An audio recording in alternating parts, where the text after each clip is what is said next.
Las imágenes que vemos pertenecen a la primera mitad del siglo XX, cuando la laguna de la Janda se mostraba tal cual, como el mayor humedal de agua dulce de toda la geografía española. Con sus más de 7.000 hectáreas fue no solo el más extenso de la península, sino también el de mayor importancia ecológica de Europa.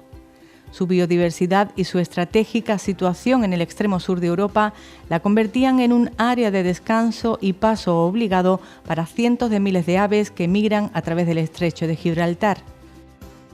Era el mayor humedal dulce de interior de España y uno de los más importantes de Europa, además con el factor positivo, se puede decir, que estaba en la ruta más importante de migración de aves entre Europa y África, que es precisamente el estrecho de Gibraltar. O sea, las aves no son tontas, pasan por el sitio más estrecho, donde los continentes están más juntos, y pues es aquí, es en Cádiz, en el sur de Cádiz, y por tanto, pues los cientos de miles, por no decir millones de aves que pasan todos los años hacia África para pasar allí nuestro invierno, o vienen de África en primavera para anidar y criar, no solamente en España, sino por toda Europa, pasaban por ahí. Y bueno, siguen pasando por ahí. Lo que pasa es que antes tenían ahí un descansadero, un dormidero y también un lugar de alimentación, porque las zonas de agua dulce son zonas muy productivas desde el punto de vista ecológico, de producción de biomasa, de comida,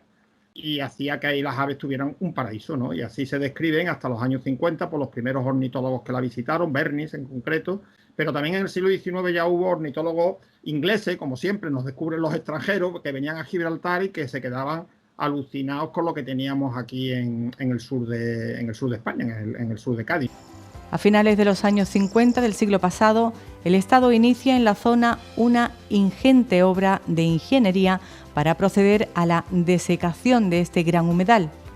Con ello, se ganaban tierras de cultivo ocupadas hoy día por hasta 7 grandes empresas cuya concesión administrativa se han puesto en tela de juicio. El Estado, en el año 64, esto es lo que no teníamos conocimiento, y gracias al estudio de un profesor de Derecho Administrativo, de Pedro Brufao, pues ha sacado a la luz toda la documentación que seguro que la conocían las administraciones públicas porque sale de ahí, pero que ha pasado, bueno, desapercibida, vamos a dejarlo así suavemente, ¿no? Toda la documentación que determina que en el año 64 del siglo pasado el Estado, el gobierno, rescata la concesión administrativa, o sea, la anula por incumplimiento de las condiciones, porque los concesionarios no rescataron, no desecaron la laguna. Es el Estado quien la deseca, quien hace los pantanos del Celemín, de la Almodóvar y sobre todo el de Barbate, y el que hace el túnel, que ya hay 2 túneles que desaguan la laguna hacia las marismas de Barbate, ¿no? Esta obra inmensa, con una inversión enorme, la hace el Estado. Los concesionarios recurren y pierden el recurso, de forma que en el año 69, creo recordar, el Tribunal Supremo sanciona la recuperación por el Estado de esta concesión, anula las concesiones, de forma que desde esa época la laguna no hay concesionario, por tanto es dominio público dependiente del Estado en primer lugar, y después por la transferencia de la Junta de Andalucía lo gestiona la Junta de Andalucía, pero el titular es el Estado. Así es la situación, y lo más sorprendente es que cuando desde la Asociación de Amigos de la Laguna de la Janda rescatan toda esta documentación, se ponen en contacto con este profesor y remiten a la Junta de Andalucía toda la documentación que esperáramos, con el apoyo de las principales asociaciones de España, entre ellos de Ecologistas en Acción, esperábamos que la recibieran con alegría. Decían, hombre, nos habéis demostrado que esto es público, que esto es nuestro, que es de todos. Pues no contestan, se callan, y lo que es más grave, le siguen dando concesión de agua para riego de una zona que ni es propiedad ni tienen concesión las empresas que actualmente ocupan de forma ilegítima, repito, estos terrenos, y lo que es más grave es que reciben subvenciones de la Unión Europea por cultivar en unos terrenos que ni son suyos ni tienen autorización para cultivarlos, ¿no? Parte de la laguna de la Janda está dentro del ámbito geográfico del municipio tarifeño. La describimos hoy así porque el Ministerio de Hacienda ha iniciado expediente de recuperación de oficio del dominio público. Para las organizaciones conservacionistas, como Ecologistas en Acción, la recuperación física y real de este lugar está algo más cerca. Al menos se comienza así a poner claridad sobre la legitimidad o no en la ocupación y la explotación de un terreno público.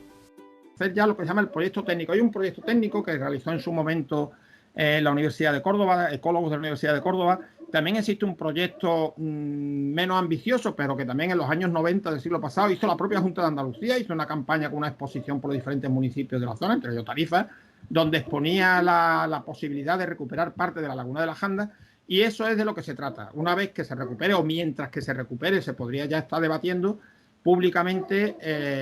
qué hacer con estos terrenos y cómo hacer el proyecto técnico de recuperación, que técnicamente no es muy complicado, porque son 2 túneles, son 2 desagües que taponando la laguna se inunda. Incluso todo el mundo